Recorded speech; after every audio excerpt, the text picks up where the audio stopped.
What's up, guys? Wandering Lens Media here. I wanted to make a bit of a different video and provide what I think is probably the best piece of travel advice that you've never heard.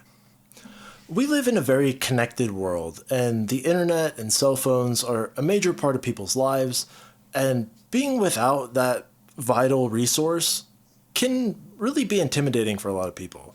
And if you ever go on an international trip, your cell phone won't work anymore.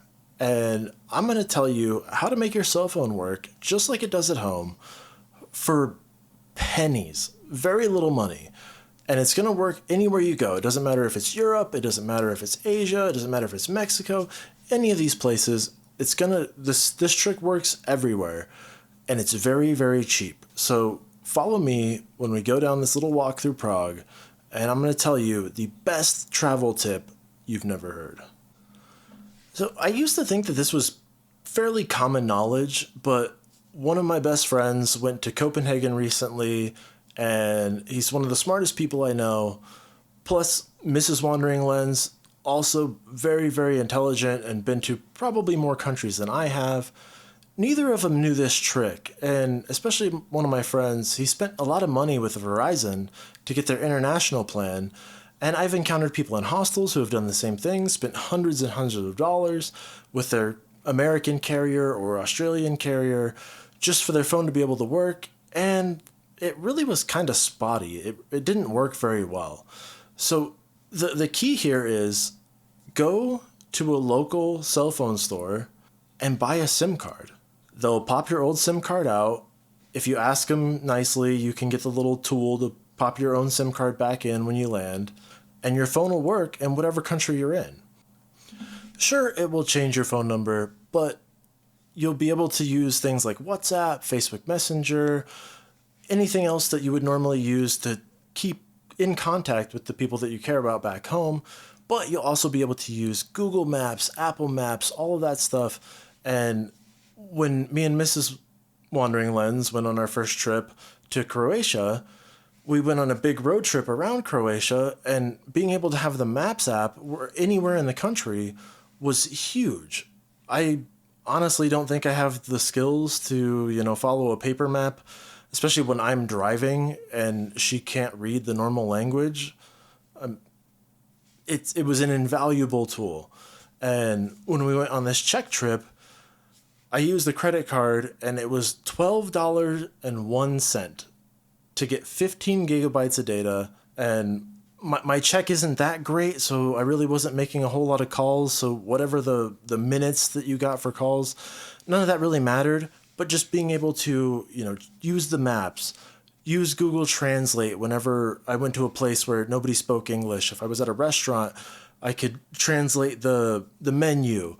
I could tell the waitress, or at least type it out in English and show it to them. I could use my phone exactly how I use it in America.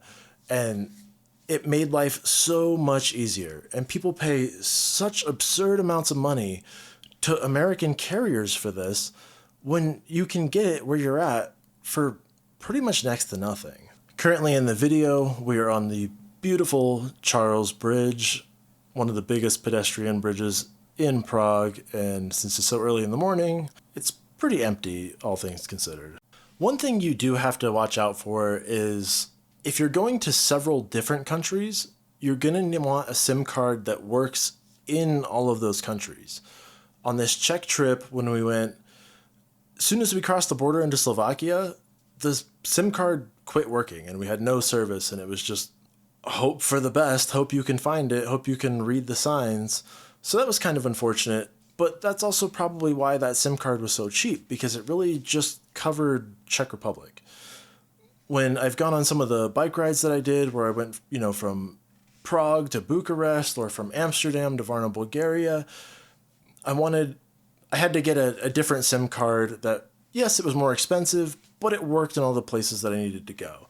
So that's definitely something to keep in mind. You can get, if you're only going to stay in, France or Italy, it's just a 2-week trip in Italy, or I prefer more of the Eastern European countries, so Romania, Hungary, places like that. If you're only going to stay in one country, you can get the cheapest card and you're good to go. But if you are going to go do some actual distance, it would behoove you to find a SIM card that works in all of those places. One of the best ones that I found for the majority of continental Europe, except for places like Belarus, things like that, is Vodafone. It's a bit more expensive, but it works everywhere. So I hope this helps you out in your future travels, your future adventures. I hope you really got something out of this, and I hope it saves you a bunch of headache and a bunch of money.